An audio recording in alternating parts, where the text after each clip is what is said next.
শুভ দুপুর বন্ধুরা। আমার বর কচি কচি পাট শাক এনে দিয়েছে। এই পাট শাকগুলো ভালো করে বেছে নেব। বেছে নিয়ে ধুয়ে পরিষ্কার করে নিয়ে এই যে কড়াই রসুন কাঁচা লঙ্কা ফোড়ন দিয়ে শাকগুলো দিয়ে দিলাম। এবার শাকগুলো একটু নাড়াচাড়া করব। নাড়াচাড়া করে লবণ হলুদ মিষ্টি দেব।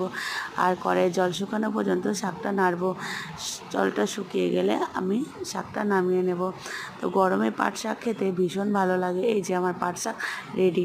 পাট শাক রেডি। এটা ছিল আমার দুপুরের মেনু। আর ছিল ডাঁটা দিয়ে এঁচড় দিয়ে আলু দিয়ে একটা চচ্চড়ি। এঁচড় দিয়ে এই চচ্চড়িটা খেতে বেশ লাগে, তো আমিও আজকে এই তরকারিটা বানিয়েছি। আর কিছু জিরে ভেজে রেখেছি কড়াইয়ে।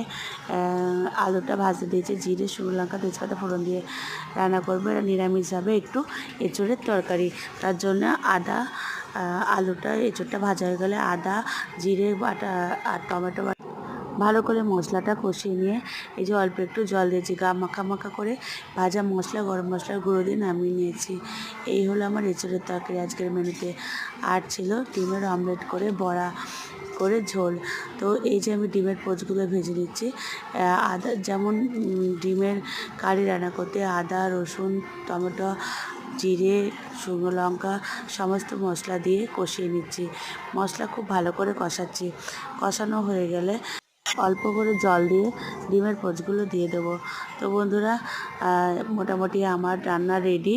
তো কেমন লাগলো অবশ্যই কমেন্ট করে জানাবেন আমার দুপুরের মেনু।